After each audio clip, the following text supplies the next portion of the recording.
Hi book lovers, this is Storm Reviews. If you're a regular viewer, thank you for coming back, and if you're new here, welcome, it's lovely to have you. My name is Storm and I review books with a brutal honesty.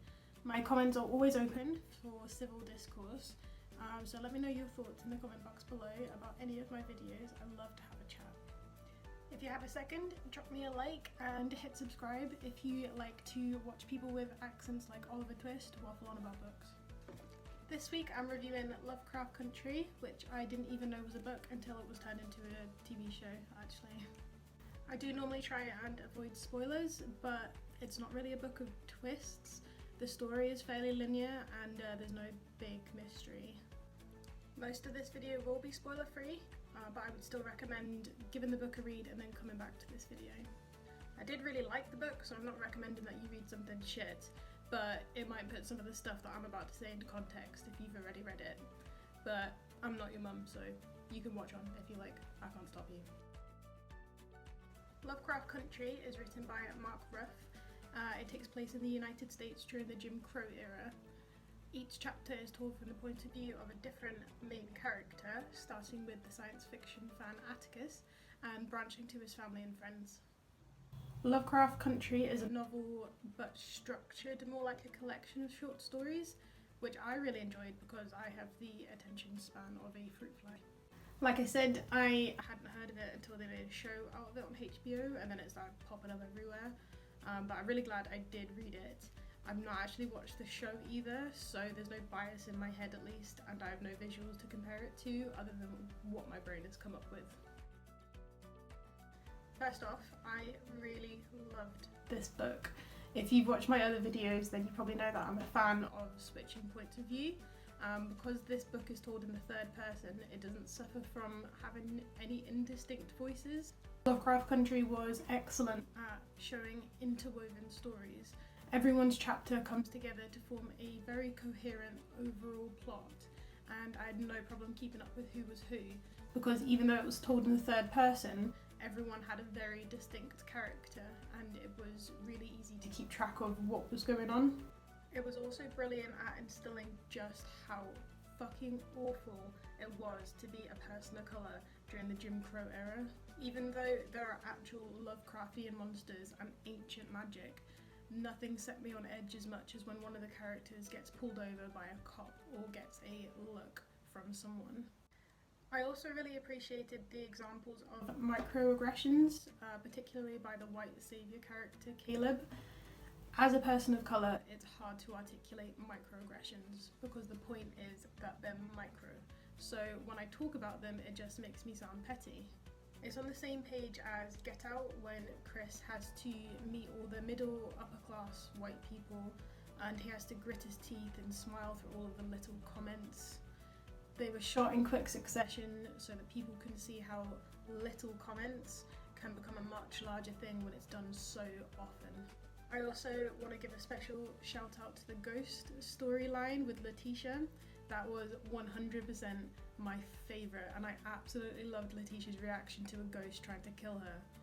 Letitia takes absolutely no one's bullshit and leaves zero room for disrespect, and that still applies to the undead. I did really like everyone's character, their arcs, their motivations. It was really brilliantly done, but Letitia's character was just... the way that she approached things was the way that I tend to approach things in real life, so she was the character that I felt closest to. It did take me a few attempts to get past the first few pages of the book. It wasn't that it wasn't good, it was just a bit raw, and I felt so angry on Atticus's behalf that I just didn't want to read anymore. I was furious, which was probably the point, but it was still very difficult to get through. But other than that, I cannot think of a single thing that I disliked about this book. The visuals were excellent, though a lot of it was wrapped up in magic. I felt like I could actually picture what was happening with no problem. There's a part of the book where it dawns on a really young book-loving Atticus that one of his favourite authors, H.P. Lovecraft, is a massive racist, and his heart breaks for the first time. I just found that so fucking relatable. and I had my heart broken for him and for my younger self, because when I found out that some of my favourite authors were actually really terrible people and would have hated me just because of the way I am, it was heartbreaking, and I really loved it, even though it fucking hurt. I'm really happy that although the book never shies away from the awful prejudice, the characters still got a happy ending. That is really important to me. I've mentioned this before, but it's worth emphasising. A huge theme of the book is that no supernatural thing is ever as scary as the real life racism that people of colour face. Letitia's house is haunted, but it's nothing as terrifying as the neighbours who try to burn her house down.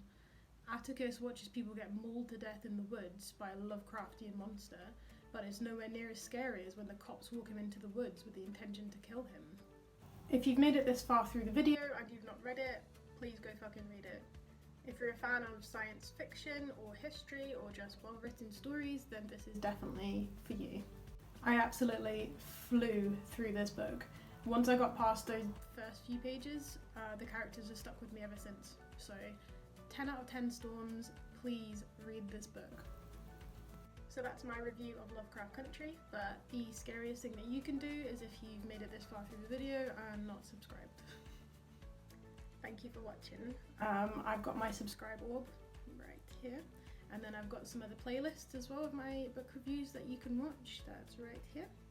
As always, you are more than welcome to leave a comment below, let me know what you thought of Lovecraft Country, or if you disagreed or agreed with anything that I said. I would love to hear from you. Next week I'll be re-reviewing The Priory of the Orange Tree. I've already done a video on it, but it really didn't do it justice to how much I absolutely love that book. So I'm going to redo it, and I'm going to go into spoilers as well. So if you'd like a non-spoilery video, then you can see the one I've already uploaded. And if you'd like a spoilery one because you've read it or you just don't care, then I'll be uploading that next week. Have an excellent week, and I'll see you next time.